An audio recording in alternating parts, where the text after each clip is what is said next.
repercussions of my every sin. Is this love or is this hatred flowing out from bitterness? How can it be? But he looked at me and I said, I am Barabbas, you took upon the cross. I was thy prisoner till you bought my bond with blood. And I can't run away from what my accusers say. 'Cause I am Barabbas, oh I am Barabbas, I am Barabbas, your friend. It's still morning, so good morning again. We're running a few minutes behind here, but we're going to catch up very quickly. We've got what I think will be a very impactful hour for you here. It is my pleasure to have Mr. Mark Whitacre and his wife, Ginger Whitacre, here with us today. And Mark is the Vice President of Culture and Care for Coca-Cola Consolidated. This is a $7 billion organization. He is also the director of T Factor, which he will mention towards the end of his presentation. You'll find it to be very fascinating. Coca-Cola Consolidated is a faith-friendly organization whose official purpose statement is to honor God in all we do by serving others, pursuing excellence, and growing profitably. Mark has a story of selfish leadership to servant leadership. In his book, High Road to Leadership, John Maxwell talks a lot about doing the right thing at the right time. And you're gonna hear a story of failure to success, of second chances. John also says, I don't always need to win, but I always need to forgive. And Mark's story is one of forgiveness and second chances. I know his message will resonate with you. Please welcome Mark Whitacre.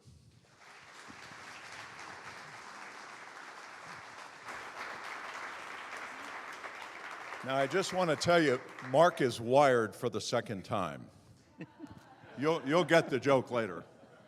Yeah, I was wired for the FBI for 3 years, 10 hours a day for 3 years, so I know all about being wired. I walked in, they patted me down for wire, somebody did, so. Well, it's good to be here, and Ginger's going to come up in a bit too, and some questions. You're probably going to have a lot of questions for her, how she stayed through this mess when it was all happening 35 years ago, and I was 32 years old at the time. I'm 67 years old now, and so a lot more closer to the end of my life than I am at the beginning of my life, but God has really blessed us. God really blessed us through a pretty tough journey, one that was self-destruction, one that I caused myself. No one caused it but me. But for our marriage to survive it, it's a miracle. We were 45 years married as of last weekend. And I tell you, and when I'm finished here, you're going to say it's a miracle of God that marriage survived, because it really is. And to be vice president of Coke Consolidated, Coca-Cola was the largest victim of this case, of this largest price-fixing case in history that I was a part of when I was 32 years old. And ADM, the company that I was with, had to pay $3 billion back to clients, not million, but $3 billion. $400 million alone to Coca-Cola Company they had to pay back. And basically, I'm vice president working for a company I stole from 35 years ago. And if that's not and reporting directly to the chairman's department, if that's not a miracle of God, I don't know what is. But let me share this personal journey. Then I'll share how we integrate faith in Coca-Cola Consolidated, a faith-based company. And I'll share a little bit how we've added chaplaincy and prayer groups and Bible studies and the recommits and salvations each month that we get to see, and kind of a front row seat of a ministry in a corporation. So I'm going to share you that because I think there's no better place for ministry really than our work. But I'll first start sharing a little bit how we got there. Ginger and I both grew up north of Cincinnati, Ohio. But I don't know how many of you know where Kings Island is, but we were born and raised right near Kings Island. That was our first summer jobs for Ginger and I. We met in 7th grade and 8th grade. By the time we were in 9th grade, we were working part-time at Kings Island right when it opened, right when Kings Island opened. And that's where we grew up, and I grew up in a Christian home. My 91-year-old mom still lives by us today, 91 years old. My dad passed not long ago at 90. They were 66 years married. And my grandma was 96. She was still driving at 93, my grandma. And so we grew up in a Christian home, I did, and only wanted to go to college out of four children. My mom said I went and got a degree for all of them. I went 8 years straight, full scholarship. My parents didn't have to pay anything towards my college. Got a full scholarship, academic scholarship, bachelor's and master's from Ohio State University, PhD in the Ivy League from Cornell University in New York. You hear a lot about the Ivy League anymore on the news, and it's not good what you're hearing and what's going on there. It's amazing. They all 8 of them started off as Christian schools. They're not there today. Matter of fact, my 8 years of college, keep in mind I grew up in a Christian family, in a Christian home, going to church every Sunday. And my mom was scared to death about me going off to college, and my mom didn't recognize me by the time I got home 8 years later. Never met one Christian professor in 8 years, not one. I'm not even sure I remember meeting a Christian student in 8 years, especially in the sciences. Keep in mind, I got a PhD in biochemistry. It was all evolution and Darwinism and Big Bang Theory, and it was all science, that there is no God. And matter of fact, at Cornell, not only not meeting a Christian professor, I had lots of professors at Cornell say, if you're a Christian, you can't be a scientist. If you're a Christian, you shouldn't be here. I had one in physics say, if you're a Christian, I want you out of my class. So I started telling all my friends when I was getting my PhD to be a scientist at Cornell that my parents are Christians because they didn't go to college and they don't know better. That's what I thought by the time I was in my early 20s, 22 years old as a PhD student. And keep in mind, I graduated in 1983, 41 years ago. Think about how some of these secular colleges are today. Probably worse today than they were back then. So college took me away from considering God. And Ginger worked for, I was in biochemistry, and she worked for as kind of an executive assistant right across the next building in astrophysics for Carl Sagan. I don't know if you've ever heard of Carl Sagan, Cosmos. He had his own TV show weekly years ago, back in the 70s and early 80s. And so Ginger worked for him, and he was really anti-God. I mean, he was open about being an atheist, and he was really anti-God. And it's amazing, astrophysics was right across the next building from biochemistry. And you can imagine a bunch of PhD biochemists, we're all nerds. And we said, those astrophysics across the street said, those are all nerds over there. So you can imagine PhD biochemists calling the astrophysicists a bunch of nerds, but we were all nerds. But the sad thing is we were far from God. And all I heard in the Ivy League was this. All I heard in the Ivy League was, we're going to make millions of dollars. Because at this time, it wasn't all this like pro-Hamas and all these things you see at Columbia and Cornell and Harvard and in the Ivy League today. The jobs in the Ivy League back then in the 80s were unbelievable. Unbelievable. I mean, there was 10 jobs for every student when they graduated. When I graduated in 1983, we could go anywhere we want, company car, bought our first home, bought our first time a washer and dryer instead of going to laundromats, because we got married after we got my master's degree at Ohio State. So before we moved to New York at Cornell, we were married, making on one car, washer and dryer through a laundromat. And so now we had 2 cars, a really nice home, and earning 6 figures in 1983, when most ones graduating out of college were about $20,000 a year. We were about 6-fold that. So the Ivy League was really high pay. And that's all I heard in the Ivy League. We're going to make millions of dollars doing this. And I tell you, we had the wrong purpose. We had the wrong goal.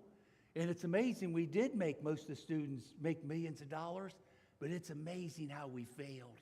And it's amazing by having that wrong goal, and not having a purpose in our life, how it really was a road to destruction. It was. And let me share you a little bit about how my destruction, self-destruction occurred during that time. So graduate Cornell, and great job, Ralston Purina, St. Louis, Missouri, for my first job, now owned by Nestle, a Fortune 500 company. Within a couple years, I was living in Germany for 4 years, in Frankfurt, Germany, and became a vice president already at that point in my 20s, vice president of a Fortune 500 company. And I was responsible for doing joint ventures and acquisitions for this company called Whitacre, living in Germany. And we were doing a joint venture with ADM, Archer Daniels Midland, one of the largest food additive companies in the world. ADM is the 56th largest company in America on the Fortune 500 back then. They're the 35th largest today. So they're about 10 times the size of Coca-Cola. And that's who I work for. You can't buy a food or beverage in the grocery store without having something from Archer Daniels Midland in it. Huge company. And I want to make it really clear right now, those 32,000 people that worked at ADM, just like they do today, did the right thing morally and ethically when they went to work. It was 4 bad apples at the top, and myself included, that made the mistakes and did illegal activity and unethical behavior. It was 4 bad apples. It wasn't 32,000 bad apples. It was 4 bad apples at the top. And that's usually how these company scandals happen, like Enron and WorldCom and ADM. It's not 30,000 bad people. It's usually 4 or 5 at the very top. So I want to make that clear. There's people that do the right thing morally and ethically, that go to work there every day 30 years ago, just like they do still today. So ADM, I was doing this joint venture. The CEO of ADM was 75 years old. The president of ADM was 71 years old, and I was 32. And I was doing this joint venture with them, and we were going to build a plant together in Europe with ADM, with the company I was with. And the CEO said, "Mark, why don't you join me and join my company?" And I said, "There's no way I'm leaving where I'm at. I've got great mentors. And by the way, show me your mentors and I'll show you your future." And I had good mentors then. I had a great future. But who I joined was a different type of mentor. And I tell you what, it became self-destruction. I really believe that as a young person. Show me because there's a lot of young people in here. I really believe that. You show me your mentor, I'll show you your future. So I had a good future where I was at in Germany.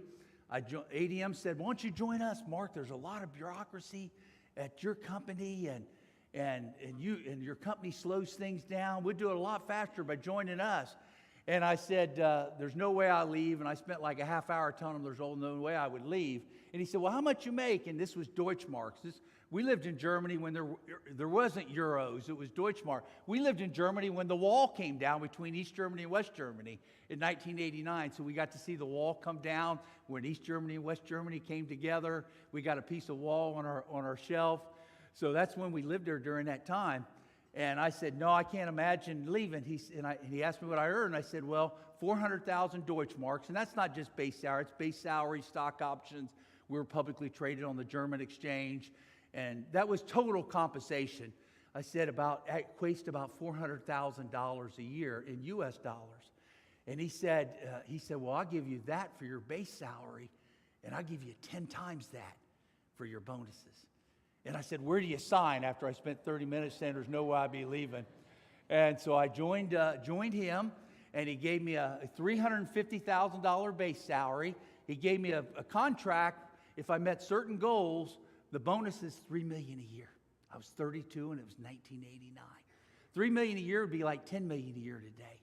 I tell you what, I was Justin Bieber before Justin Bieber. I said, "Look out, Bon Jovi, here I come." I mean, I really was. I had blonde hair blowing in the wind and the whole bit at that time. So I joined a company. I came home and told Ginger, I said, "Ginger, we're moving from Germany, taking our 3 kids to Decatur, Illinois, 3 hours south of Chicago at ADM's world headquarters." She said, "You didn't do it for the money, did you?" I said, "Ginger, it's 10 times. 10 times what we're earning. We're going to be millionaires. We're going to be millionaires quick." She said, "Mark, that's usually never a good thing." She said, "I hope we made the right decision." And she was a Christian then, by the way.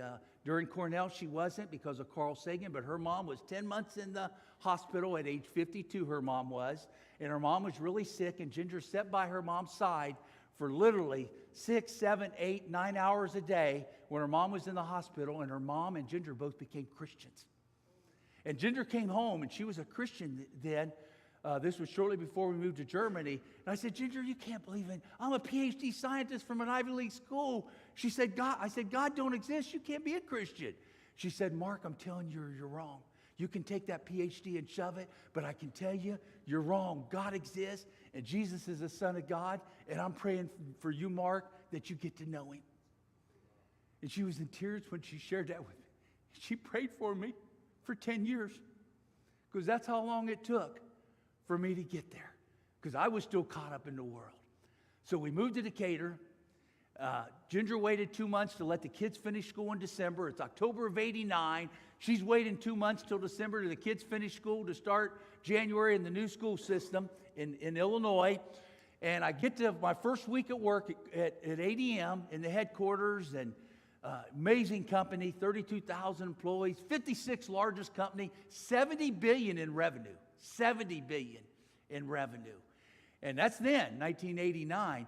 CEO came back to my office. He said, Mark, the 7 top executives each get their own jet. You're number 4 ranked. You're divisional president of the biotech division. You're corporate vice president of the whole company. You're part of our future because the CEO's 75 and the president 71. So I'm going to take you out to the hangar. And I had a Falcon 50 my first week. 8 years I had a Falcon 50 to fly around on. Like I said, I was Justin Bieber before Justin Bieber. And so I had that jet. My third week, he came back, the CEO of my office. He said, Mark, you moved your family to Decatur, Illinois yet from Germany? I said, well, we're looking at homes.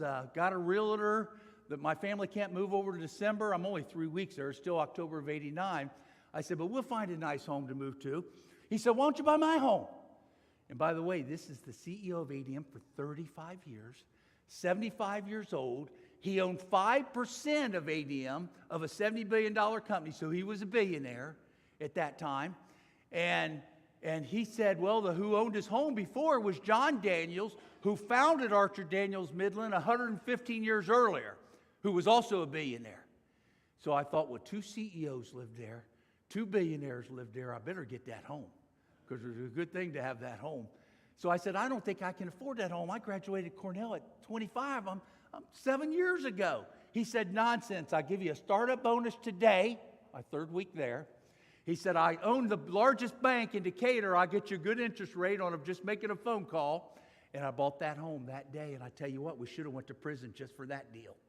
We probably should have, because to get a bonus to buy a home in a publicly traded company, that was probably the first signal that show me your mentor, I'll show you your future. So I bought this home, 13,000 square foot house, 8-car garage, horse riding stables where your kids ride an inside arena, 3 golf greens on the property. I mean, it was a Bill Gates home. It was a mansion that a billionaire lived in. And I had that at age 32, and I had that home for 8 years. Man, I thought I was it. I did. I really did. I said, Bon Jovi, you got nothing on me. Nothing on me. I thought I was it. Making millions of dollars, making $350,000 base salary. Ethanol was in our division. It was almost $300,000 a month bonus for that. Making over $3 million a year in U.S. dollars. At a time, that'd be $10 million today in 1989. I thought, boy, if there's a heaven. Ginger talks about heaven a lot. But I'm thinking, if there's a heaven, this is it. This is it, what I was thinking. So I had that job for about 8 years, and I can tell you, it's not heaven. I had a void in my heart the size of Grand Canyon that no money, no corporate jet, no mansion could fill. I would fill that 8-car garage. Well, what's a 32-year-old dude that's full of himself with an 8-car garage? You fill it up. So I had a Ferrari, 2 BMWs, 2 Mercedes. I remember telling Ginger she's driving a 10-year, keep in mind, she's a Christian then. So Ginger's driving a 10-year-old Grand Cherokee. And I said, Ginger, I just bought a red Ferrari with last month's bonus. Bought one just like Magnum PI. I did the 348 GT. And I said, let me buy you a yellow one next month. And she said, no, I want to be a good steward for God. I said, you don't even know what that means, good steward for God. God is it okay if you have a yellow Ferrari? And she said, no, God wants me to be a good steward, and I just don't think that's a good use of our resources. And Mark, I don't think you should be buying cars like that. So I went out and bought me a yellow one. So then I had a red one and a yellow one, and she kept driving her 10-year-old Grand Cherokee. So we were as unequally yoked as you could get in this time of her life. And all she kept telling me, and she never quit saying it, I'm praying for you, Mark. I'm praying for you because I think you're on the wrong track. I think you've got the wrong purpose in your life. And I'm praying for you. And she never quit saying it for 10 years. So I've got the Ferraris, the BMWs, the Mercedes, the mansion, the corporate jet, living the life of a rock star, fly anywhere. I'd go to Arizona, Scottsdale for lunch, and Manhattan for dinner. And sometimes I wouldn't have a meeting at either. And I could do it, so I did. And I saw the leaders that I worked for do that. And like I said, show me your mentors. I'll show your future. So a couple years there, let's fast track a couple years. Now I'm 34 years old. And the CEO comes back to my office. He said, Mark, I'm 77 now. The president is now 73. He said, we got to start, we're getting lots of pressure being publicly traded for succession planning.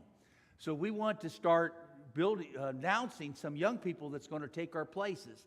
He said he had someone 10 years older than me that was 44. He was going to announce be the next CEO. And he said, Mark, we're going to announce in Fortune magazine that you're the next COO and president. I was 34 years old. And he said he was going to announce in Fortune magazine. I tell you, I was on front cover of Fortune magazine. And I framed that so fast in my office. Had one framed in my home office. Had one framed in my work office. Everybody else is probably wrapping fish in it. And I'm the only one framing it. I was so caught up in that lifestyle. My whole identity was, who are you?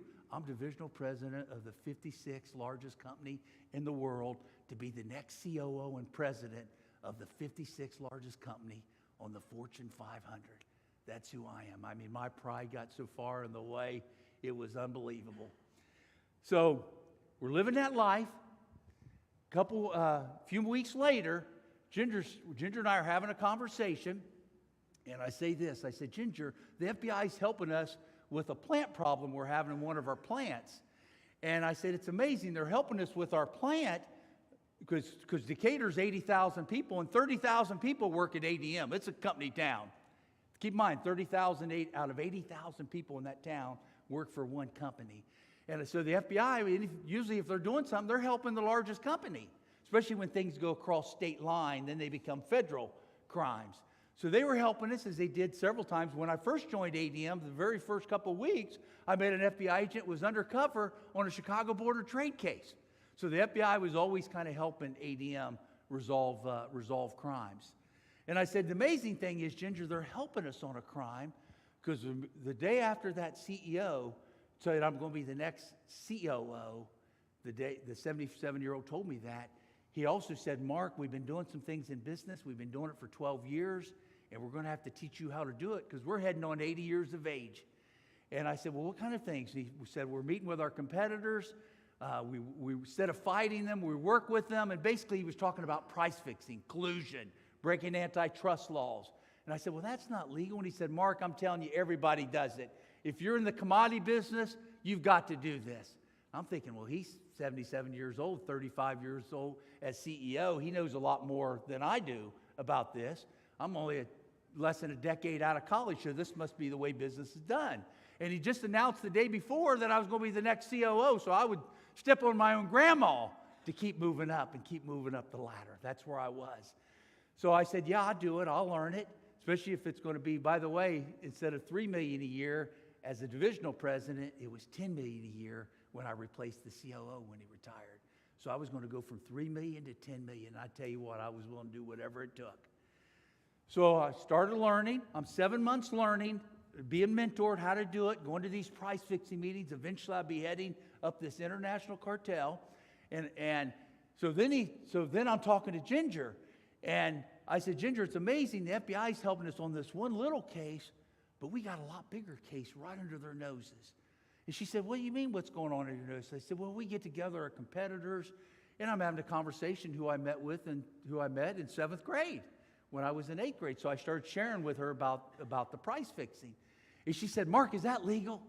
I said, well, it's not legal, but everybody does it. If you're in the commodity business, they tell me you got to do this. I'm 7 months learning it. They've been doing it for 12 years. I've only been in the company 2 years, so they started 10 years before I was even with the company. She said, how much the company earned doing this? And I said, well, we're $70 billion. We're $4 billion in profit, pre-tax profit. About $1 billion comes from the price fixing all the price of ingredients that go into all your foods. You couldn't buy Kellogg cereal, Pillsbury, Kraft. There wouldn't be a food that you wouldn't buy that something was price fixed in that food or beverage during that time period. This would have been 1992 when I'm having this conversation with Ginger. She said, Mark, I can't believe you're doing this. This sounds like a fraud. She said, who pays for this? I said, well, basically, every consumer goes to a grocery store. Instead of paying $50 for a week of groceries, they may pay $54, $55, just a few more dollars more. But we had 400 plants around the world, Latin America, Europe. So we were impacting every consumer in every country around the world. Largest food additive company in the world. She said, you mean my grandma on $800 a month Social Security is paying for this, and her biggest expense is their groceries? She said, Mark, I don't know if I can live with this. That's a fraud. I said, Ginger, we're going to be $10 million a year soon. I said, I got to do this. They've been doing it for 12 years. If I'm going to keep moving up the corporate ladder, if I don't do this, they'll fire me and they'll find someone that will. I've got to do this. And she said, Mark, I can't believe this. I would have rather had 2 Fords in the driveway, a 2,000 square foot house, and have my husband back. She said, I've lost my husband to all this greed and materialism and power. She said, I don't even think you know the grades of our 3 kids. And I said, that's nonsense. I rattled off the grades of our 3 kids. I got 1 right out of 3. That's how far gone I was. I was gone. I was hook, line, and sinker. You know, some people, there's all kinds of addictions out there, alcohol and drugs. And I tell you, what I had was a greed addiction. I was hooked to that lifestyle of mansions, making $300,000 a month in bonuses. I was hooked, absolutely hooked by that point.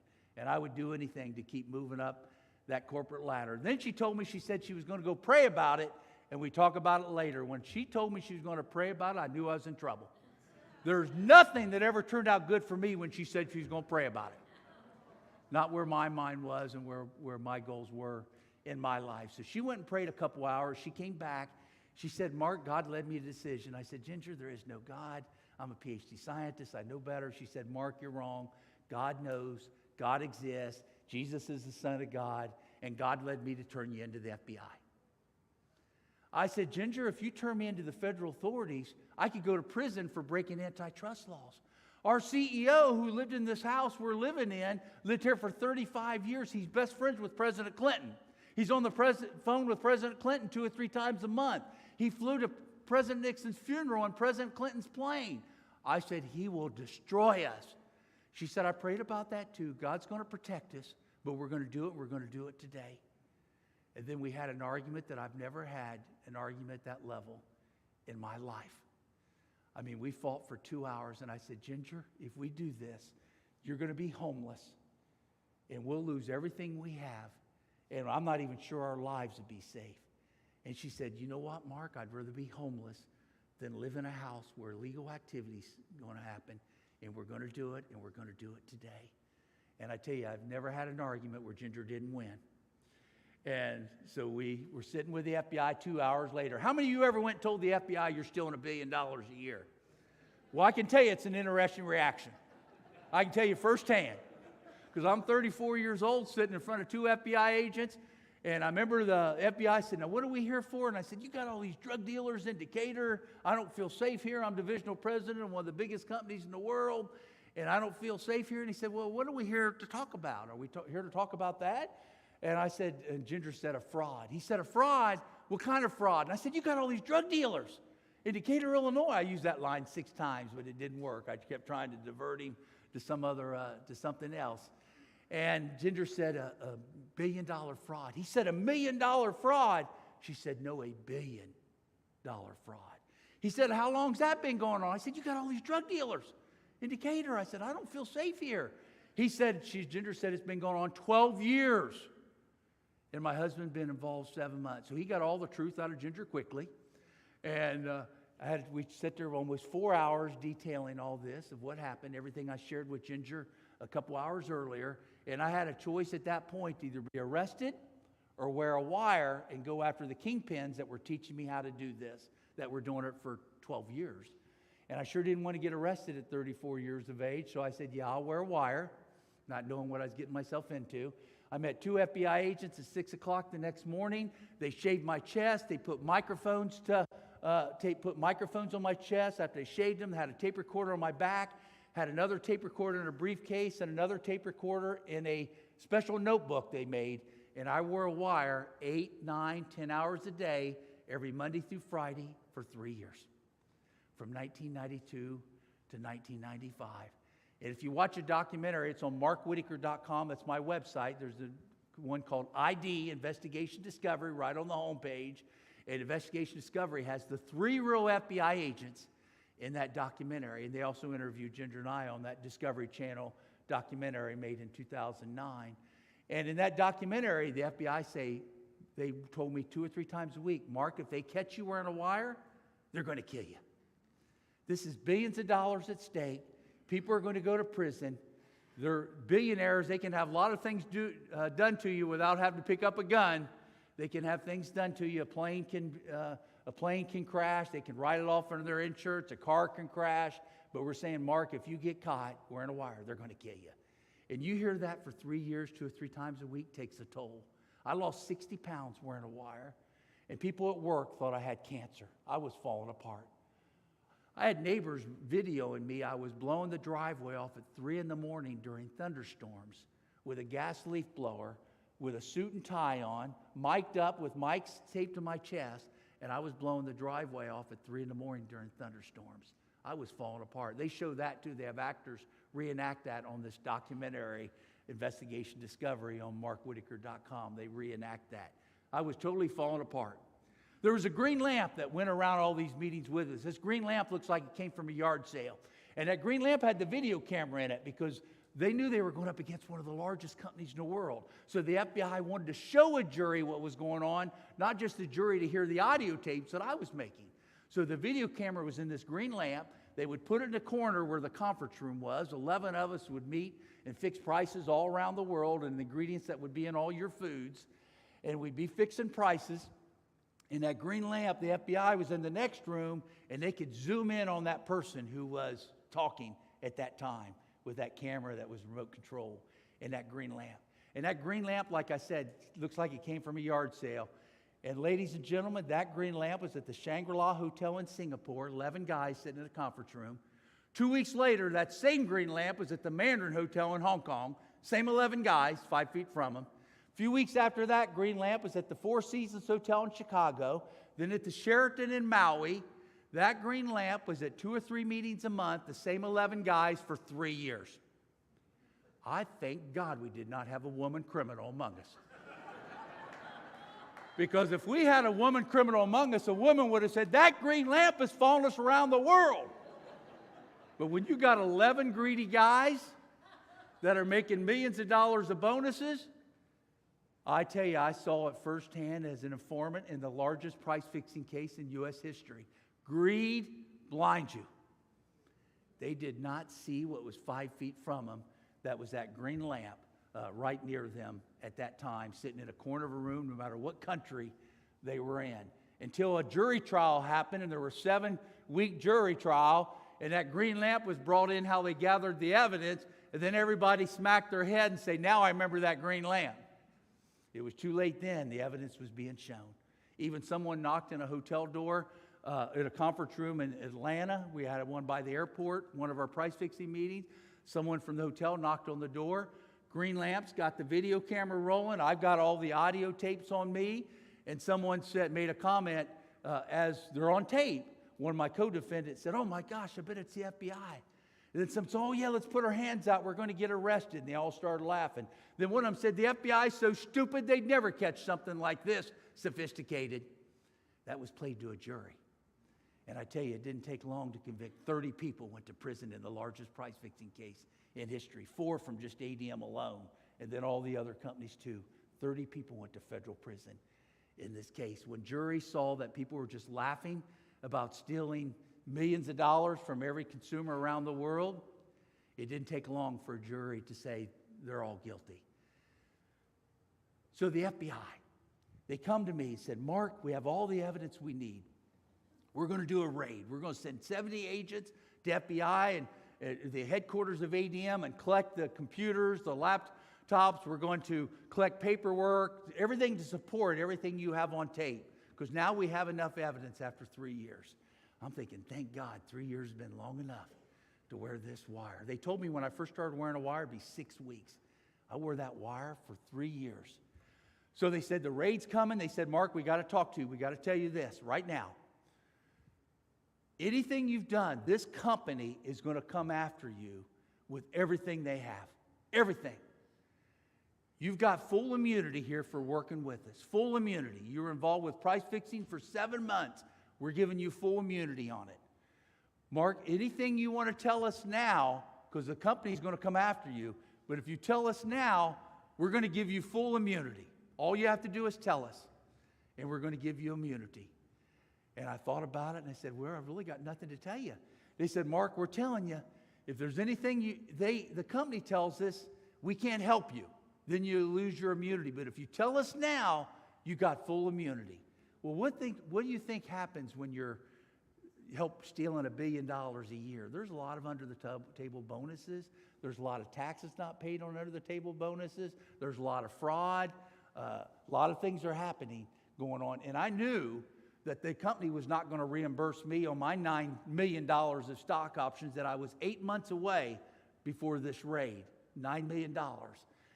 And so I thought, well, that $9 million that I've got tucked away, I had a chance, full immunity if I told him right that day.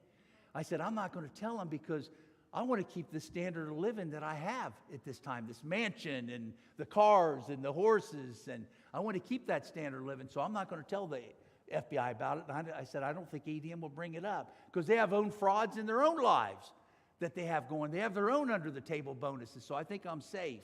So I didn't tell him when I had a chance to get full immunity if I told him. I didn't tell him the day that the company learned I was the FBI informant. They called the FBI and said, did Mark tell you about $9 million that he didn't pay taxes on? He's number 4 ranked executive, and we have to file the top 5 executives with the SEC, their salary. Mark didn't file that. $9 million. He's broke SEC federal laws. He broke IRS laws. There's a fraud there. Did he tell you about that $9 million? The FBI agent showed up at my house and said, Mark, what about the $9 million? I said, well, they were going to owe me that on stock options that they weren't going to exercise. All the other ones that sided with them, they exercised all their stock options. But the fact I was an enemy, they're not going to exercise my stock options. So I said, that's my severance. I had to have that. He said, Mark, that's a fraud. We were going to give you full immunity as long as you told us first. Now the company brought that up. You're going to lose your immunity agreement, but we're going to get you the best agreement we can get you. And they went to meet the prosecutors in Chicago and said, look, Mark helped solve a $1 billion crime that was going on for 12 years.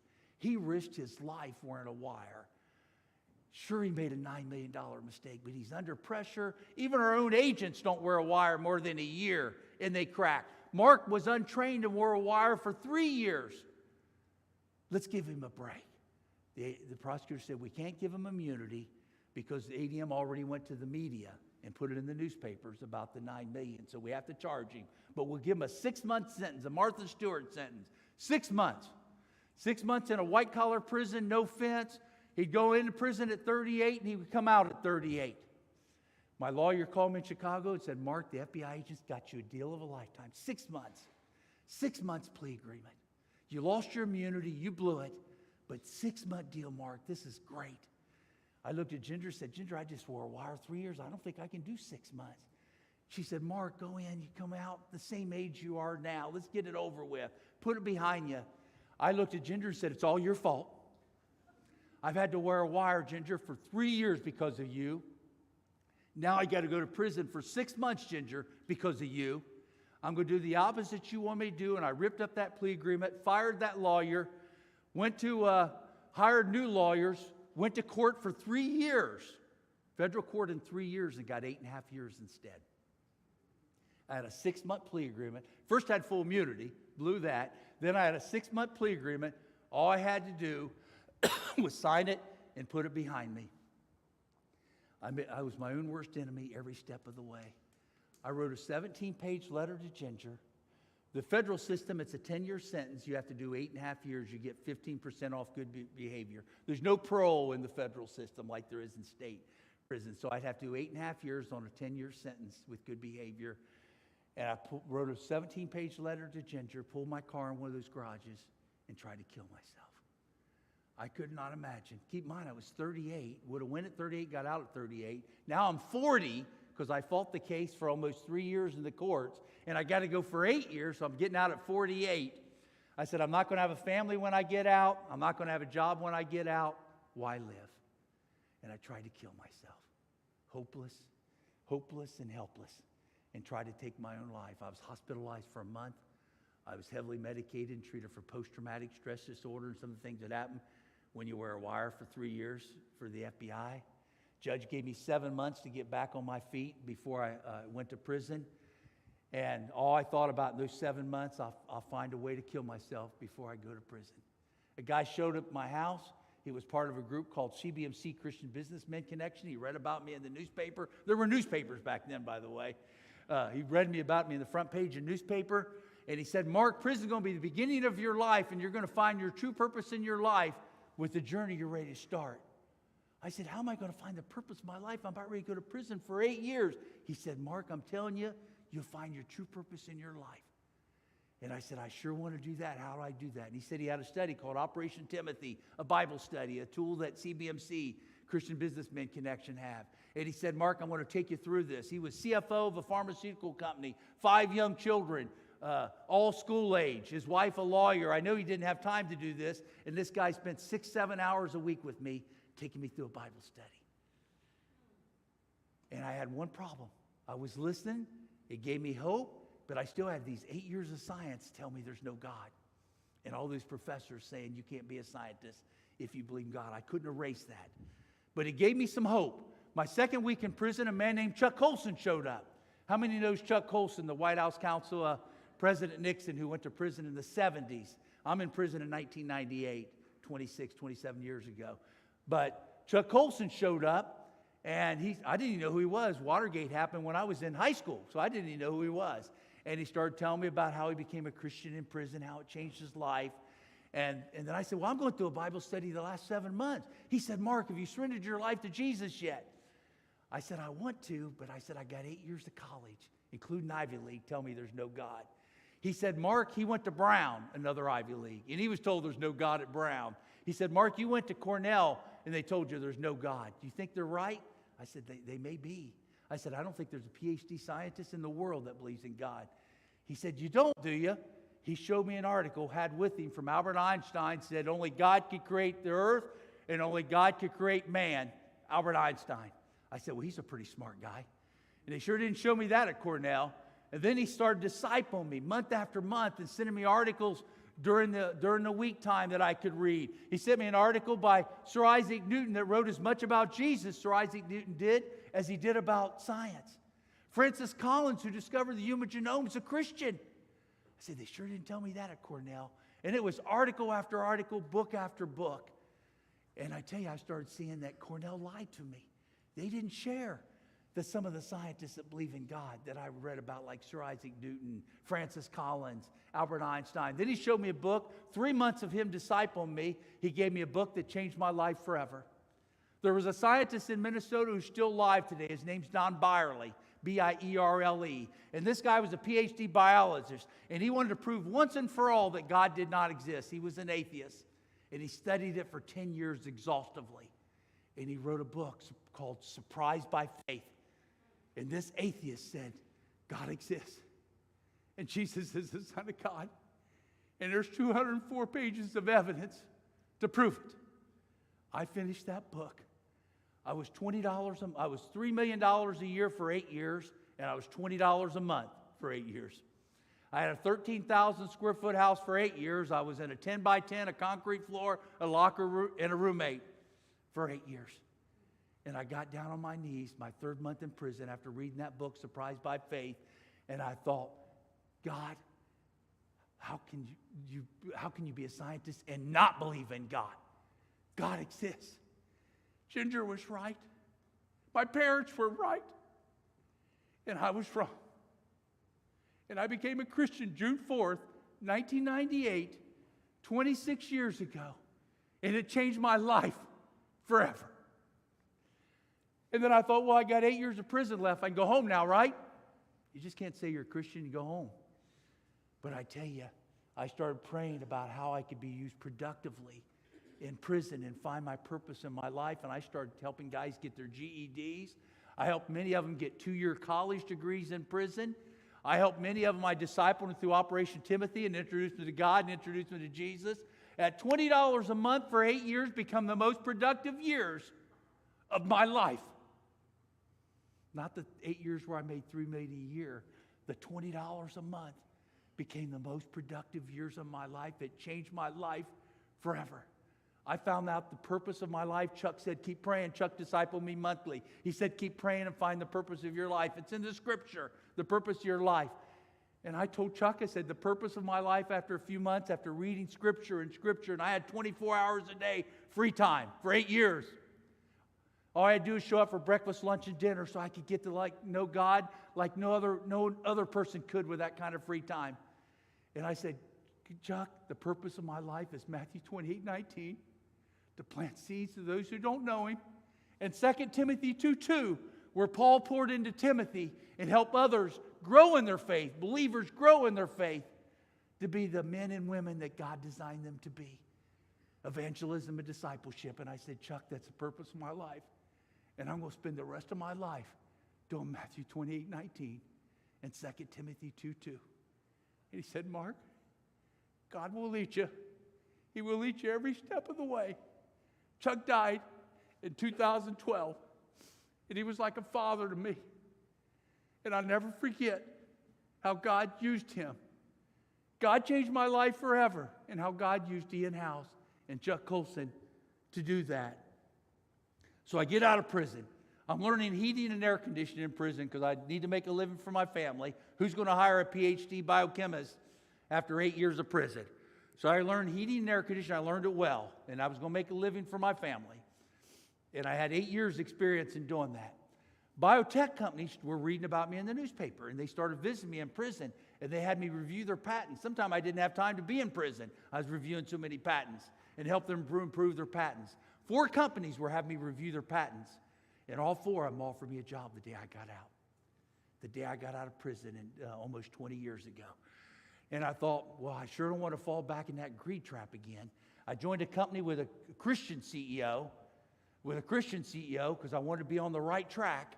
And I joined a company with a Christian CEO, and I started off like right at the level of college. After 4 promotions, I became the COO and president of that company for 10 years. And I'm still on that company's advisory board today. And then I joined Coca-Cola Consolidated. If I could just show a couple slides. I do want to mention this. We've been interviewed many times, and Ginger was on an interview in 2009 when the movie came out, and they said, Ginger, how'd you do it? She said, well, divorce wasn't an option, but murder was. She said, would you want to kill him? She said, when he took a 6-month plea agreement and threw it in the trash can and said it was all her fault. She said, well, what happened if Mark signed that 6 months? She said, all these decades later, I feel if Mark signed that 6-month plea agreement, he would have came out the same greedy man he went in. I thank God that God gave him 9 years in prison. I would have loved to have been on that interview because I think 2 years would have been enough. But I do agree, I don't think 6 months would have changed me. I think I would have not listened to Chuck Colson with a 6-month sentence. But we're Coca-Cola Consolidated, largest bottler in America. I just wanted to show a couple quick slides here, and then we're going to wrap it up here and have some Q&A. The purpose of our company is to honor God in all we do by serving others, pursuing excellence, and growing properly. Think about it, publicly traded company to honor God in all we do by serving others, pursuing excellence, growing properly. Go to the next slide. The 10 values, all these are scripture-based, these 10 values, morality, integrity. Who wouldn't want to live these 10 values? Humility, optimism, accountability. All of them are scripture-based for these 10 values. Go to the next slide there. Leads, this is how we train our leaders. We want our leaders to listen to a different level. We want them to have empathy. We want them to have an empathy of a chaplain, empathy for their employees, to be their biggest cheerleader, biggest advocate. D, for to help your employees develop even more than you do yourself. And S, for self-reflection and prayer. This is the training we build in-house, all scripture-based, to train our leaders. We want them to have the hearts of a chaplain. Next slide.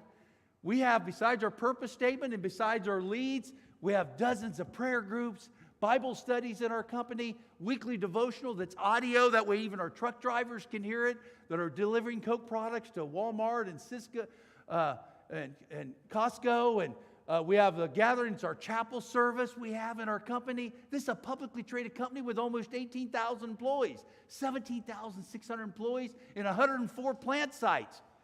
It's a ministry. It happens to be in the beverage business. We have volunteerism. We pay our employees to go volunteer in nonprofits around the country. Our increased giving, we went to a whole different level in our giving to support nonprofits. We have a rapid response team. When someone has a hurricane or tornado or a flood, we send it immediately to our employees' house to put on roofs from storms and clean out floods to help, and we cover the cost of it. We try to do things, what would God want us to do? Almost 700 employees lost their jobs during COVID.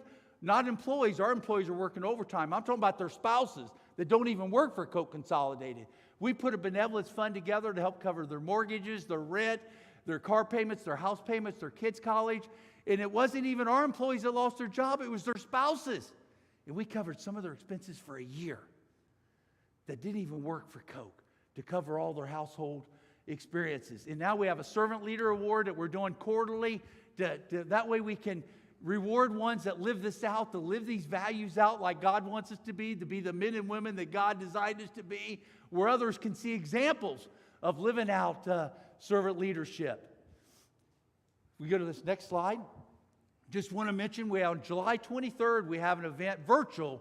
It starts 7 in the morning, where we go in much more depth, like 4 hours of sharing this, and anybody's welcome.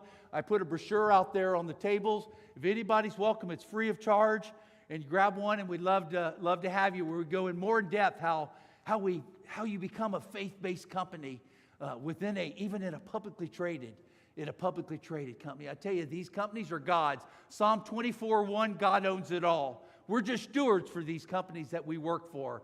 God owns it all, and God wants us to do it His way and serve God. I stand here before you today that God exists. I'm a PhD scientist from an Ivy League university. God exists, and Jesus is the Son of God, and I have no doubt in my mind about it. No doubt. And God blessed me with a wife that went through what I put her a living hell. Only God could do that. Me working for a company that I stole from 35 years ago, only God could do that. The companies, they won hundreds of millions of dollars of class action suits. They gave Ginger a whistleblower reward and financed her the whole time I was in prison. They financed my family. The companies I stole from, they financed my family for 8 years. Only God could do that. I'm telling you, ladies and gentlemen, God exists, and Jesus is the Son of God, and there's nothing more important than us serving Him no matter where we work. And thank you very much for allowing me to share. God bless all of you. Thank you.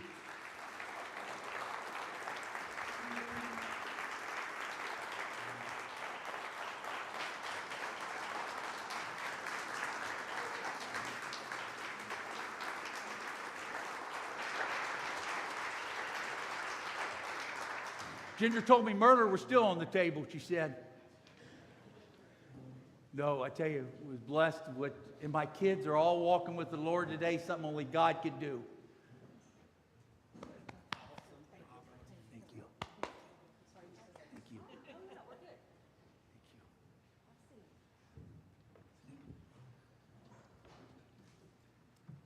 Oh, I got this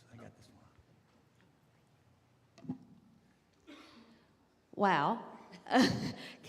kind of speechless at this moment. What a message to share with everyone here. You said in the beginning we'd probably have a lot more questions for Ginger. And I do have, my first question would be for Ginger. We are, a few of us in the room participate in a growth group, and I think they mentioned it earlier. We're reading a Maxwell book about high road leadership. And one of the things is, are you a scorekeeper? So how do you forgive and not keep score? I'm still learning. I'm not sure if my thing is on. I'm still learning how not to keep score. Let's try. Okay. Maybe it's just on. But God gave me a lot of time to learn. 8.5 years is a long time to learn not to keep score. Because originally, as Mark said, I was the one that encouraged him. I didn't push him. I encouraged him to go to the FBI.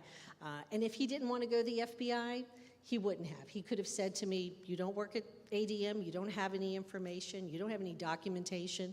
He could have blown me off, but I think he knew in his heart that what they were doing was wrong. He had been raised well enough to do that. But in terms of forgiveness, it's a learning process. It's not easy because I didn't know about the $9 million, so that was a big shocker. Well, I didn't want to tell her that. She would have turned me in for that. So that was a shock when the FBI told us that, and then tearing up the immunity agreement.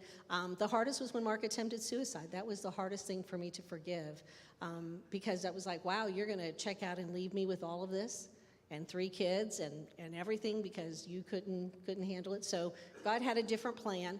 If we had more time, we'd tell him how we saved him even from that. So, but it is a progress, probably just a process. You have to work through it and just pray constantly for. God doesn't keep score for us. I guess that would be my thing that I'd say. If he kept score, his pad would be so full of just marks from me. It would be, thank goodness he forgives us, so we have to practice that. Thank you. I will say when I came out after I read that book, Surprised by Faith, after all the other articles and books that Chuck Colson, I gave my life to Jesus on June 4th. That following, Ginger came every weekend to visit me for 8 years, and with my children. And our youngest was like 4. He's 38 now. That's how long ago all this was. And I remember I said, Ginger, I've got no one to blame but me. I said, I made all these mistakes. I should have left the company right when all this started, and I should have walked away. And all she heard for 3 years when I was undercover, it was her fault. All she heard when I was in the courts for 3 years, it was her fault. And it's the first she ever heard that I've got no one to blame but myself. And I asked my kids, and Ginger, forgive me. And I would say our marriage started reconciling that day. After I gave my life to Jesus, God started reconciling our marriage. And working on him, so, yeah. Mark, your conversation reminded me of a couple of things that my grandpa taught me. One being when you find yourself in a hole, stop digging. It seemed like you kept digging for a pretty good while. I did. It took a sledgehammer to get me. So and I know we're out of time. We love a lot of questions, but people have to do other things. So I'm going to combine a comment into a question. You said, show me your mentors, and I'll show you your future. And I love that so much, that we put so much emphasis in our lives today about growth and how do we get better what we are. So leveraging off of that, if there's a lessons or a takeaway that you want this audience to have about their future, what is it? Well, for one, I really feel strongly that doing it God's way and honoring God in all you do is the only way. I did live my life that way, obviously, as I shared in my 20s and 30s, but I do believe that's the only way. And I believe having godly people around us that we can learn from. I felt like I had that, right mentors, when I was in Germany. I did not have that when I was at ADM, and they all went to prison too. Show me your mentors, show your future. We all went to prison. And then I joined a Christian CEO when I got out, and I work for a Christian CEO today, and how life is different when you've got godly people around you to hold you accountable. So I believe, our pastor, Mike Jones, who we have back in Kentucky, I just believe you got to have the right pastor, and just in Scripture and in the Word, and God will lead you, and just have right people around you. The counsel of many is wise. And I made all those decisions on my own, and it was a train wreck. Have a group of men or women that hold you accountable. If you're thinking to make a big decision, you go to your group, your core people, and say, look, this is what I'm thinking of doing. And if they're your people, they'll tell you, oh, don't do that or do this. If Mark had someone like that at ADM and said, look, this is what I'm thinking of doing, it would have made a huge difference. Yes. In one of our early interviews and conversations, you talked about a staggered number that I think the room would love to understand a little bit too. 92% retention of employees. Yeah, our retention rate has just went through the roof. We haven't done it God's way. And even, I think even more exciting is our number of recommits and salvations. We average 50 recommits and salvations per month in 21, 22 per month. Then we started getting a lot more intentional, 200 chaplain for every 200 employees with 17,600 employees, chaplain in every plant, 104 plants, trying to find ways to reach the truck drivers, the ones in the forklift, what we call our deskless employees. And we averaged in 2023, 113 salvations and recommits per month between our plants in 2023. And so far in 24, it's even higher than that per month. I tell you, we pray that when new employees join us, they don't know God, because we see it's a place to introduce them to God through our organization and through our culture. Well, what an amazing story. I know we're close on time and everybody's got things to do, but we want to say thank you. I'm going to take a journey over here to get a little gift for you guys. And we're staying here after, so if anyone's got any questions, we're here 30 minutes to an hour. Anybody's got any questions at all, please come up and talk to us. We'd love to meet you anyway. On behalf of the Henderson crew, we wanted to say thank you. So a small little token of our appreciation for you guys being here. Ben, you have any closing remarks you want to? Thank you very much. Well, Thank you so much for having us. the thank you is to you, Mark and Ginger. Your openness, it's